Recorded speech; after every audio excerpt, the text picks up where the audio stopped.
Chers amis résistants, bonjour. En ce jeudi 11 juin, je voudrais vous parler de l'actualité et si je reviens cette semaine auprès de vous, c'est parce qu'il y a eu un événement qui touche tous ceux qui aiment la vie, la nature, la diversité biologique et parce que cet événement en dit long sur notre société.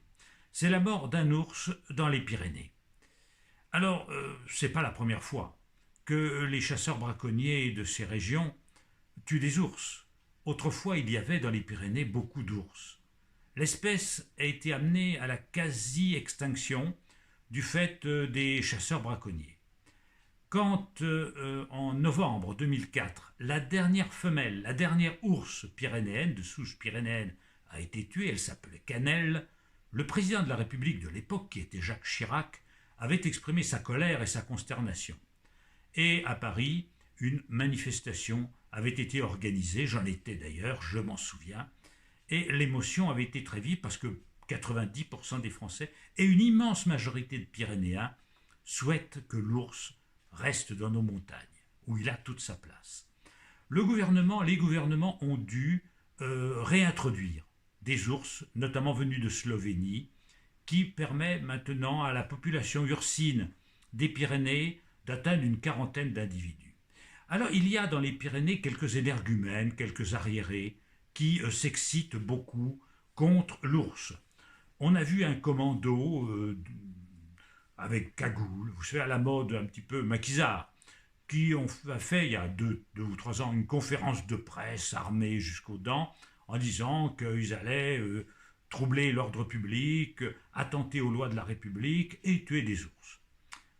C'était, comme je l'ai écrit, du folklore tartarinade, comme les chasseurs en ont le secret, comme ils en avaient le secret dans le Médoc lorsqu'ils voulaient tuer la tourterelle, et qu'ils terrorisaient par leur gesticulation de pauvres préfets qui n'osaient pas faire respecter la loi, confondant des tueurs d'oiseaux avec des résistants ou des maquisards, alors qu'un homme qui tire sur un animal sans défense est, comme je l'ai écrit, un lâche. Voilà ce que je pense. Mais ce que je voudrais commenter par-delà ces événements, c'est le comportement général de notre société.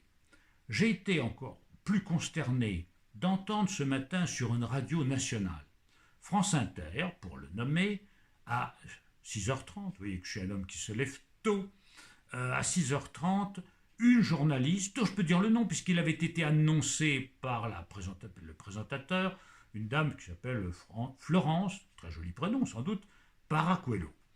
Et cette dame a cru devoir donner la parole à quelques arriérés locaux, ce qui est normal, moi je suis pour que tout le monde prenne la parole, même ceux qui ont bac-6 et qui ont un cerveau qui contient plus de plomb de chasse qu'autre chose.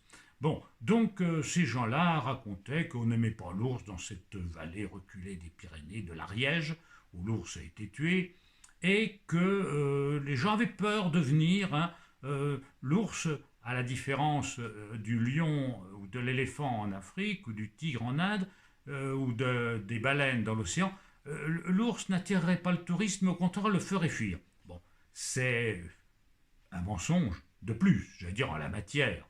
Et cette journaliste, qui elle sans doute a bac+6, et qui vit sûrement à Paris, et qui a sûrement jamais vu un ours de sa vie ou de près, donc cette journaliste avait l'air de dire effectivement que s'il fallait aller camper par là-bas, il fallait quand même prendre énormément de précautions, et que c'était dangereux, etc.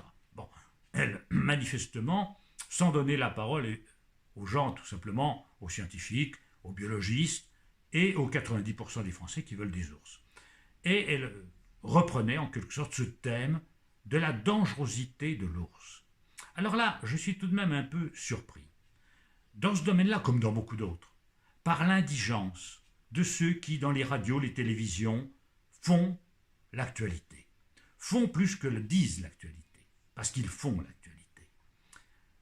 Que cette dame sache, tout simplement, qu'il y a en Roumanie, qu'il y a en Russie, qu'il y a en Slovénie, qu'il y a en Espagne des centaines d'ours, et qu'il y en a quand même quelques-uns dans les Pyrénées, et que cette dame veuille bien un instant, si elle veut bien se cultiver, s'informer pour pouvoir informer les autres, qu'elle prenne connaissance du nombre de victimes qu'ont fait les ours dans tous ces pays.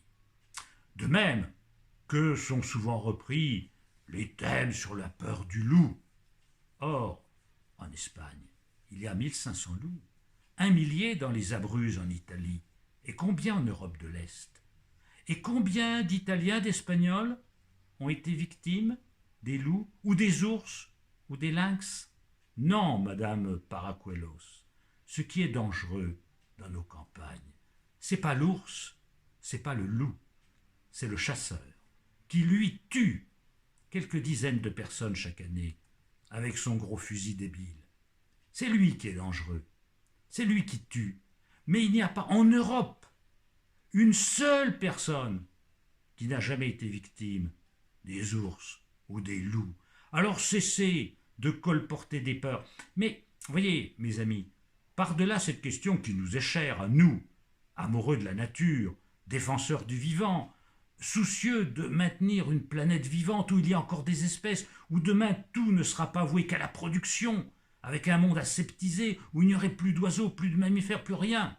Nous qui avons ce souci-là, posons-nous aussi la question de savoir comment la presse, en général, traite l'information. Ce qui me frappe en écoutant les médias, comme vous le faites, en lisant les journaux, c'est qu'il y a des modes. Et que de temps en temps, eh bien, les radios ou les journalistes radotent. Alors, il y a eu la mode MeToo, à un moment, hein. On se demandait si tout homme n'était pas un violeur potentiel, c'était à la mode.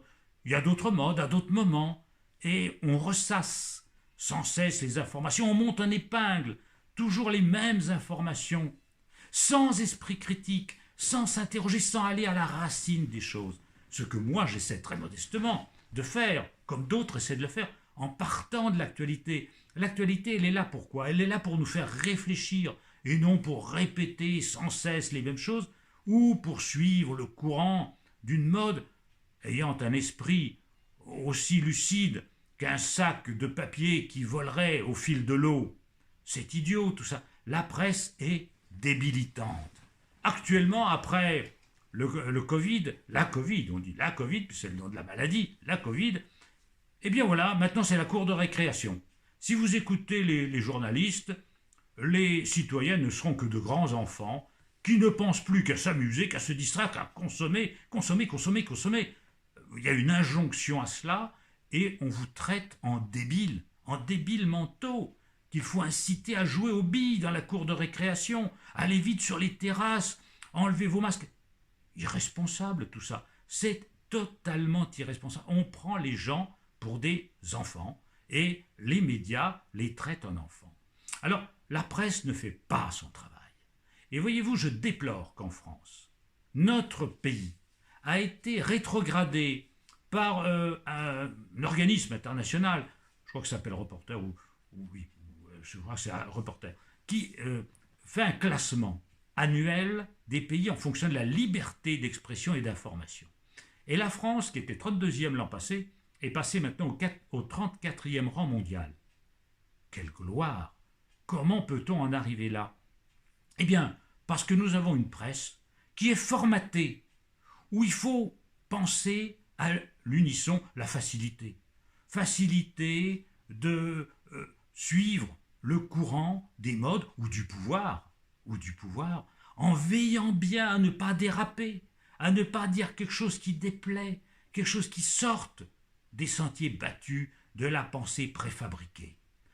C'est tout à fait regrettable et l'histoire de l'ours et de cette journaliste de France Inter m'inspire cette réflexion qui montre bien l'indigence de nos journalistes. Parce qu'enfin, que nos journalistes veuillent bien se renseigner sur les dangers qu'on encourt quand on fait du camping dans les montagnes ou qu'on se promène. Est-ce qu'on est vraiment menacé par les loups et par les ours? Combien de personnes ont été attaquées?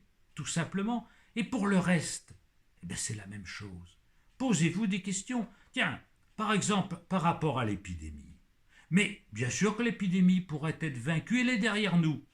À une condition, c'est que si les Français, tout en travaillant, tout en se distrayant, tout chacun vaquant à ses occupations de loisirs ou d'activités professionnelles, conservaient pendant 2 mois les mesures de prophylaxie, de protection intégrale, le virus disparaîtrait.